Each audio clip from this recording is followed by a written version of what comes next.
Hello guys, আপনারা সবাই কেমন আছেন? তো আশা করি সবাই অনেক অনেক ভালো আছেন। আপনাদের ভালোবাসা কিন্তু আমি অনেক অনেক ভালো আছি। চলেন তো আজকে ভিডিওটা শুরু করা যাক। আমরা কিন্তু প্রথম গিল্ড ওয়্যার খেলতে চলে আসলাম, মানে হচ্ছে গিল্ড ভার্সেস গিল্ড, সর্বপ্রথম ম্যাচ এইটা। তো প্রথম রাউন্ড কিন্তু তারা নিয়ে নেয়, সেকেন্ড রাউন্ড থেকে শটগুলো দেখেন।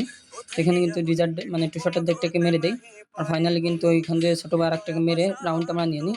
তো এইখানে দেখেন প্রথমে কিন্তু এখানে ডিজার্ট দেয় একটা, আর ওইদিকে দিকে আমার ছোটো ভাইরা ডাউন করে দিছে, ছোটো বাবুরে ওইখান দিয়ে মারে দিছে। তো ফাইনালি আমি কিন্তু আর একটা শট দিয়ে রাউন্ডটা নিয়ে নিই। তো এই রাউন্ডটা খেয়াল করেন, আমিও কিন্তু একা বেঁচে আছি। তো দেখা যাক রাউন্ডটা বের করতে পারি কিনা।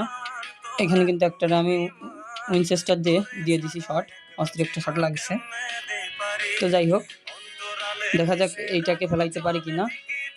ওই যেটাকে আগে মারছি ওইটা একটু পরে পেলার। তো যাই হোক, এটারে তো আশা করি মারতে পারবো। দেখা যাক কি হয়। একটু ঘুরায় মারবে ও আমাকে, ইএমপি টানতেছে লংয়ে জায়গা, জানে যে শটটা হলে অনটেপ খাবে। এই জন্য লংয়ে আমার শটগুলো মিস যাচ্ছে। অনেক রাত্রি গেম প্লে করছি, তো রাত 2টার দিকে ভিডিওটা ঘুমাচ্ছিলাম আর গেম খেলতেছিলাম। তো এখানে কিন্তু দেখা যাক কি হয়, শটটা দেওয়ার চেষ্টা করবো, কিন্তু আমাকে পিকই দিতেছে না আমার। তো এখানে কিন্তু ফাইনালি একটা শট দিয়ে দিই, একটু শটটা দেয় ভালো সুন্দর একটা শট লাগছে। তো কিন্তু রাউন্ডটা নিয়ে নিই। এই রাউন্ডে কিন্তু ছোটো ভাই আবার মারা যায়। কিন্তু এখানে আমি আবার ডিজার্ট একটা শট দিয়ে দিই। পরের রাউন্ডে দেখা যাক পরেরটাকে আমি মারতে পারি কিনা। আমি এখানে কিন্তু রিপেয়ার কিট ডিভাইসটা ঠিক করে নিলাম। ওই যেটা পাইছে ওইটা একটু ভালো প্লেয়ার, তো ওরে পিক দেওয়া যাবে না, ওর পিক ছাড়া মারতে হবে। মানে সুযোগ একটাই পাবো, হয় ও পাবে একটা, নয় আমি পাবো একটা। মোটামুটি মানে ওই এক সুযোগে মারতে হবে। তো ফাইনালি কিন্তু আমি অস্ত্রে একটা হেডশট দিয়ে দিই। পরে কিন্তু এখানে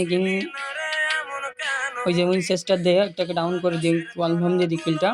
ওই রাউন্ডটা কিন্তু আমাকে চিপে মেরে দেয়। তো এখানে ছোটো ভাই মারা যাওয়ার পর আমি একটাকে ডাউন করে দিই, কিন্তু ভালো প্লেয়ারটা আমাকে মেরে দেয়। ও কিন্তু আসলে অনেক ভালো প্লেয়ার, ভালো খেলতেছিল। তো তার গেম প্লে দেখে আসলে আমার ভালো লাগলো। তো পরের রাউন্ডে দেখেন ছোটো বাবু কিন্তু মরে যায়, আর আমি ফাইনালি কিন্তু এক শট দিছি। ফাইনালি এখান থেকে কিন্তু রাউন্ডটা বের করে ভুইয়া করে নিই। ভিডিওটা ভালো লাগলে লাইক করে দিবেন।